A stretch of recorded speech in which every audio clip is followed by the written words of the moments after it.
Hey guys, Nuka the Nate here, and today we're modding a Nerf Maverick.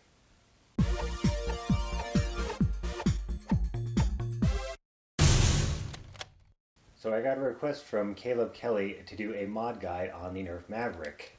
And as you guys know on my channel, ask and ye shall receive, so here's the mod guide for a Nerf Maverick. So the first step is to remove the 3 screws in the slide. They're located here, here, and here. Once the screws are removed, then you can get to the rest of the screws in the body. Next, after picking your screwdriver up off the floor, yes, that's a technical step and a very important one, go ahead and remove the screws from the body itself. I like to use 2 screwdrivers because it speeds up the process. After the screws are removed, go ahead and take the top part of the blaster off. This blaster really stuck really hard, so be very careful when removing any part of the blaster for fear of breaking it.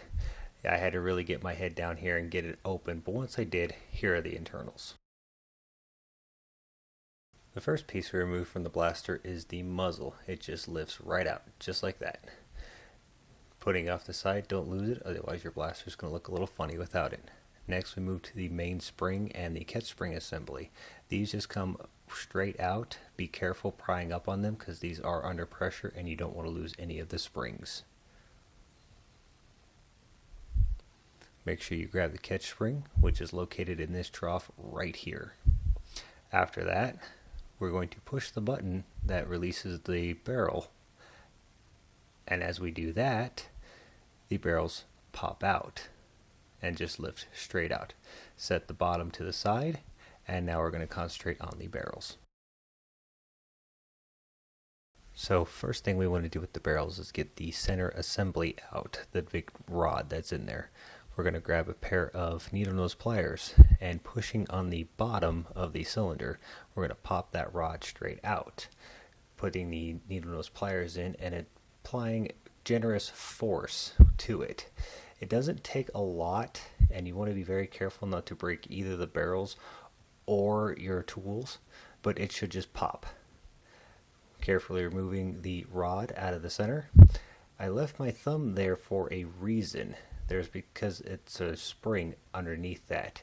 You want to be very careful to not lose that plug or this spring. Next, to get the air restrictors out, there's 3 screws located along the underside of this barrel. So you just want to remove these and set them to the side. Once the screws are removed, you can gently remove the entire barrel assembly. Set the tops to the side, and then all we want is the air restrictors and their springs. You can take the 3 screws out of the top and it skeletonizes the barrel and it looks something like that. That's for paints and if you just want to make it look pretty cool. Onto the air restrictors. Carefully pull each one out one at a time and set it to the side.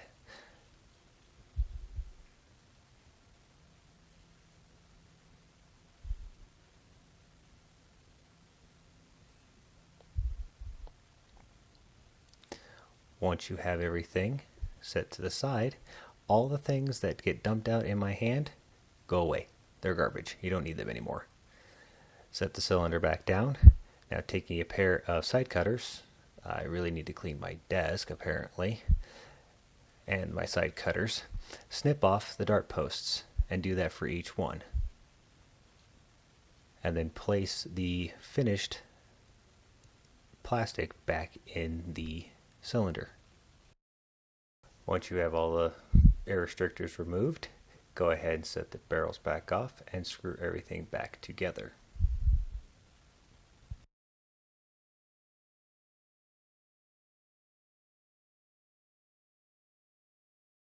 Once everything's secured, give it a quick once over and you're good to go. Next, we're going to do the drop barrel mod or Russian roulette. This little nubbin has to go bye-bye. So take the rod out, set it to the side, don't lose it. Now take the side cutters and get rid of the nubbin. It's going to take a lot of pressure to get rid of this, but keep at it and slow and steady will get this off you. Now for even closer cut, you can come in with a regular pair of scissors and get a little bit more off the nubbin.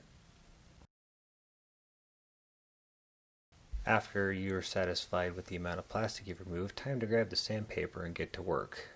Be patient with this step because you're going to be here a minute.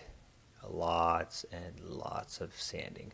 I'm using a 220 grit sandpaper for a nice fine sand. So much sanding.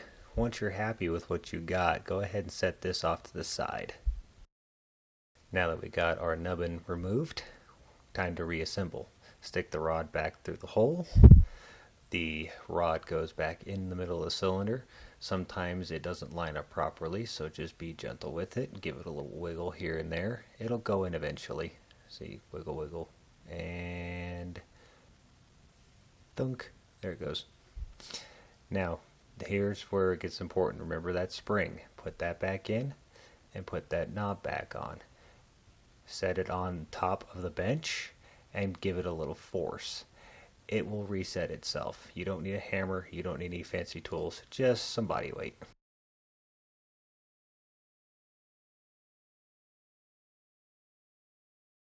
The other half of the Russian roulette mod, you're going to need to pick up the other part of the shell and get rid of this nub right here. This is going to be a little tougher to get rid of, so you can use the side cutters. It is very, very tight to get into, and you're going to have a heck of a time getting it out. But with a little patience, you can do it. If you don't like the side cutter method, you can always get in with a hobby knife or a small pocket knife and gently whittle away at the plastic. This takes a little longer and a little bit more patience, but it can be done. Once you're happy with the exact plastic you've removed, you can always use an emery board. This gets in nice tight spaces. You can pick these up at your local Walmart or any drugstore for $1.50 for a 20 pack. And these are really great for just getting in the tight surfaces and just going to town on the sanding. Because guess what? More sanding. Oh, how I love to sand. Once you're happy with that, it's time for reassembly. First piece we'll drop back in is the barrel assembly. Give it a quick once over, make sure there's no gunk on it, and gently drop it back into the blaster. Once it's back in the blaster, hit the release button to make sure your Russian roulette mod drops out just as you want it to. Next, we're going to grab the plunger tube and take it apart. We're going to take all the gunk off it using this rag ever so carefully, not dropping anything off my desk here, and just wiping out anything that's gunky or oily, and just basically cleaning up the plunger so we can get a better seal on it. Once you're happy with that, we're going to grab a little white lithium grease and unscrewing the cap and adding a dab to the O-ring, wiping it in, making it nice and smooth, and a little dab to the plunger tube itself and rubbing that in. Then we take the plunger head and give it a few strokes and it's good to go. From here, we're just going to take the spring and we're going to give it a little bit of a stretch. Not too much of a stretch, so just gently pull on it. Just give it a little bit of stretch and that'll give you a little bit more power out of that stock spring. And then we gently put everything back together. Once the internals are back in, raise your change jar for 3 pennies. These are going to sit on the back side of the spring itself. It's going to be a little difficult because of the stretch of the spring, but just kind of tease them in there, and once they sit in there, it'll give a little bit more boost to the spring power.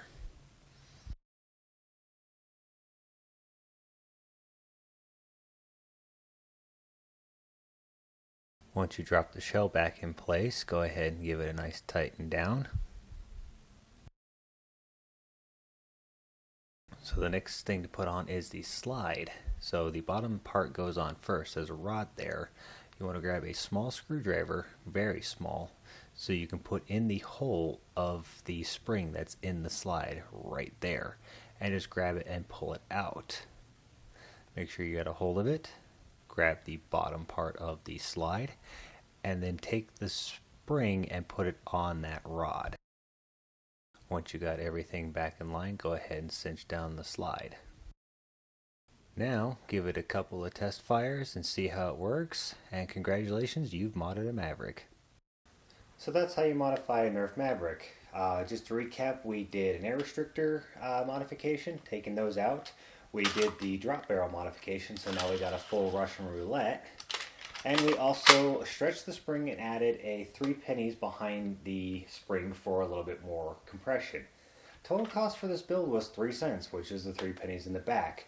The time it takes to do one, if you haven't done it before, I would say about an hour, hour and a half, but take your time when doing this, that way you don't mess it up. And if you need to, step through the video step by step, and if you have questions, let me know.